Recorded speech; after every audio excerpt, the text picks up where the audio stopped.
Hi, my name's Carolyn and I'm the founder of Sound Scouts.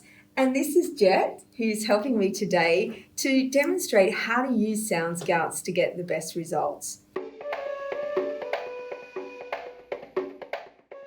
To get the best results, you simply have to follow the instructions.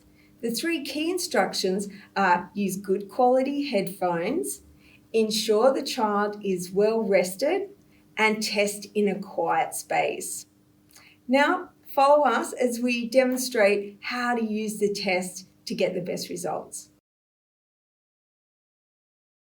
The trial run is a great way to ensure that the child understands all three test activities. I do this with the headphones out so that I can hear the targets and I can ensure that the child is responding correctly. So should we have a go at that? Yeah. Drag the matching picture onto the balloons. Start now.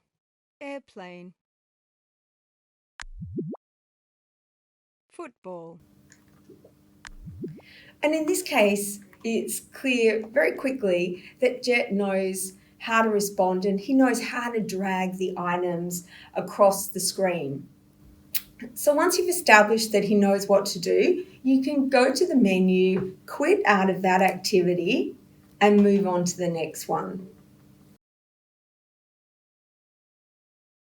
Now, one of the first things we recommend is using a good quality set of adult headphones.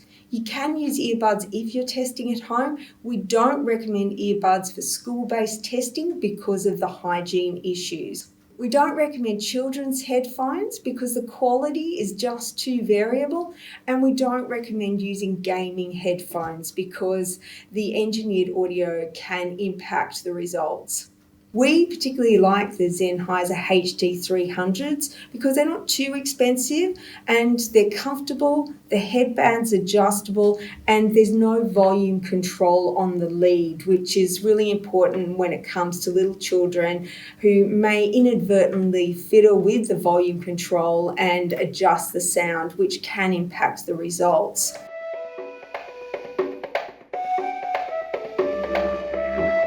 When you start a test, it's important to make sure that the volume is at maximum. If it's too loud, you can lower it a little bit, but it's important to ensure each time you do a test that you start with it at the maximum volume. It's important that you test in the quietest room available because it is, after all, a hearing test and we don't want the test affected by background noise. So turn off the televisions. If you can, test away from any noisy air conditioners.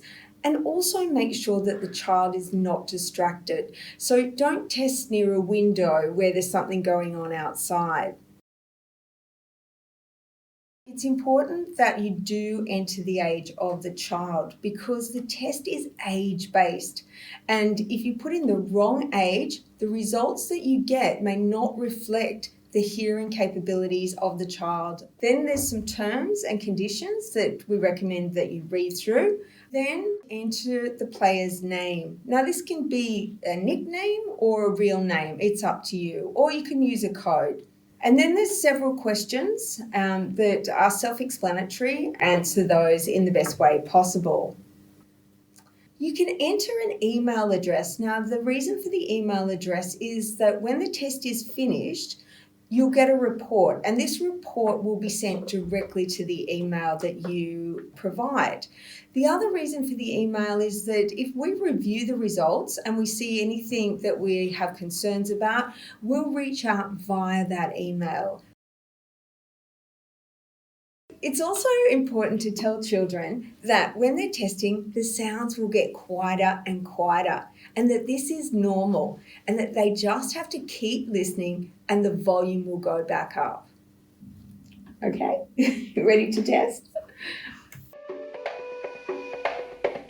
Okay, so now we're going to start a test session. So at this point, we need the child to select 5 items that they'll use in the first test activity.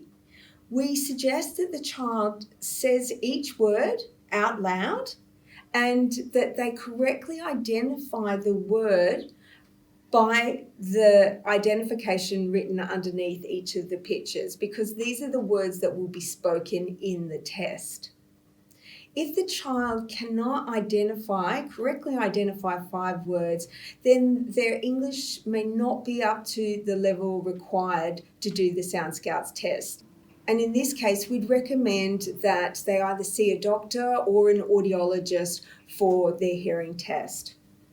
So, Jett, please select 5 words that you'd like to use for your first test activity. And please say the words out loud when you've selected them. Airplane. Football. Right. Meat pie. Cupcake. Ice cream. Excellent, well done. At this point, we ask for the headphone information. If it's possible for you to enter the model of the headphones, this will help us when we're assessing the test results. So now it's time for the adult to put the headphones on, and the first thing you're going to do is complete the headphone test. And this is just to ensure that the headphones are working properly, that the volume to both ears is the same and equal, because occasionally headphones can fail. And in this case, you might only hear the volume in one ear, in which case it's important to get a new set of headphones or another set of headphones to complete the test. So it's important that the adult completing the supervisor adult activity, which is the hot air balloon activity, it's important that they have good hearing, because what you're doing is you're setting a level that the child's results will be compared to.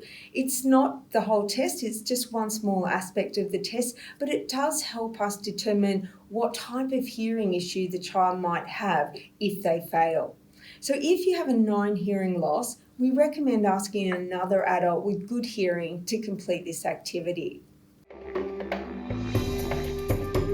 Okay, so now I'm going to pass the headphones onto the child being tested. From this point, you don't want to change the volume on the device. It's important that it remains the same. So we're going to put the right. That's right. So while the child's completing the test, if they have any difficulties or if they appear to be distressed, then you can just encourage them to listen carefully and to wait for the volume to go back up. If the child starts to tap the screen too many times, which often happens in the tone test, which is the helicopter activity, it's okay to pull the headphones away and tell them to listen carefully. You have to listen carefully and only tap the screen when you hear the special sounds, okay? Okay.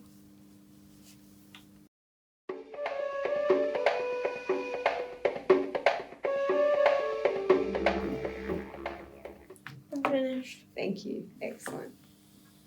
So when the child's finished the test, there's a holding screen, and we recommend moving just slightly away from the child before selecting view the results, just in case the child has failed. You don't want to distress them unnecessarily. The results will either be a pass, a borderline, or a fail.